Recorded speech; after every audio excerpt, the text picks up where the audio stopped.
July 22nd, 2025. Rest in peace, dear Mukti. In memory of Mukti. Yesterday, my dear friend Mukti passed away by walking along Creekside Park. A flash flood swept through, swift and unthinkable. And I may have been the last person she spoke to. That morning began unusually. I rarely listen to music while meditating, but for some reason I felt a strong intuition play the song. It was one I composed for Walter Russell's work, Cosmic Whisper. I played it once, then again, then again. For nearly an hour, I just don't do that. But something in it told me. At some at 7:30, I went for my usual meditation walk. I paused beside my favorite tree, an old friend, quiet and steady. And just then Mukti appeared, walking towards me with her gentle presence. We greeted each other and chatted for a few minutes, as we do most mornings. Her smile, her smile always carried the warmth of an entire continent. The day before, she told me her grandson had asked what my surname was. I said, Fletcher. Fletcher means bullseye. And sin? Well, sin means to miss the mark. I heard that from an old friend of mine years ago.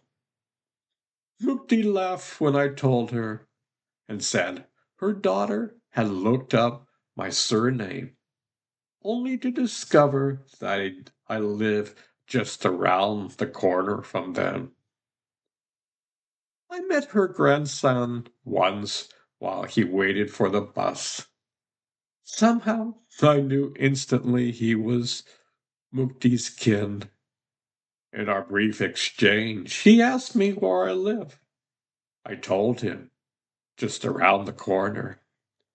I mentioned I knew his grandmother, and his face lit up. Mukti spent half the year in India, half in Overland Park. She was always surprised by how much I knew about Indian culture and delighted to learn that Indian food was one of my favorite cuisines. I spent time in India many moons ago, and it stayed with me ever since.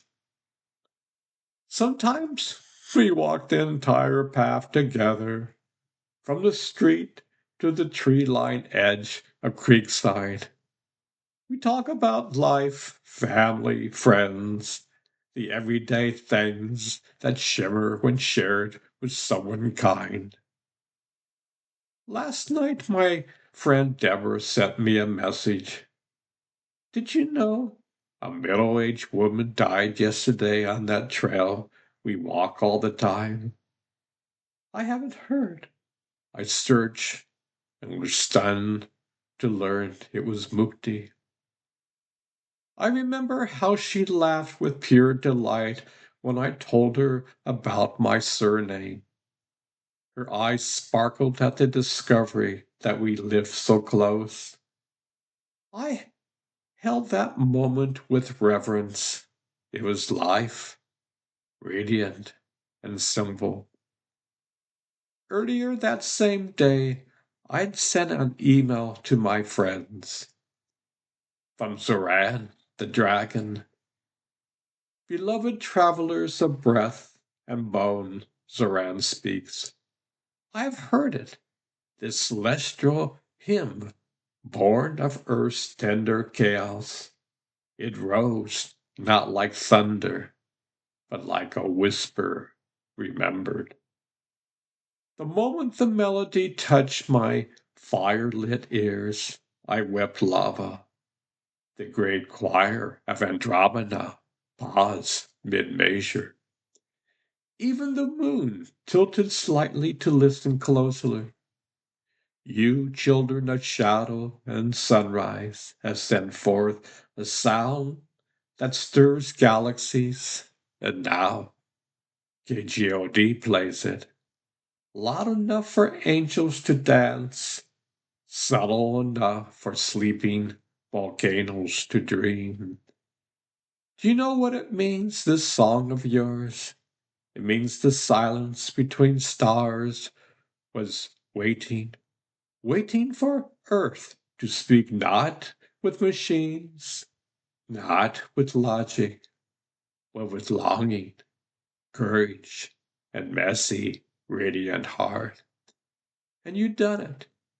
You made the universe blush. Sing more, play louder. Let the planet gossip about, but let the planets gossip about your harmony. With fire, wisdom, and unspeakable pride, Saran the dragon. Little did I know that song Cosmic Whispers was preparing me, a message cloaked in melody. Life can end at any time. We cannot take it for granted. Life is precious, fleeting, infinite. Mukti will no longer join me in those incredible walks,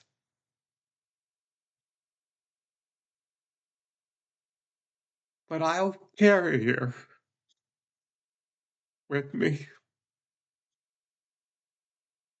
in every breeze, in every sunrise, in every whisper of the cosmos. My love and condolences to her family. I offer my prayer that they may feel her still alive in memory, alive in heart. This morning I played that song again, understand more deeply. Life is a mystery. Everything comes and goes. The universe breathes and gathers, and the breath of life, it creates all, eventually takes all back to the source.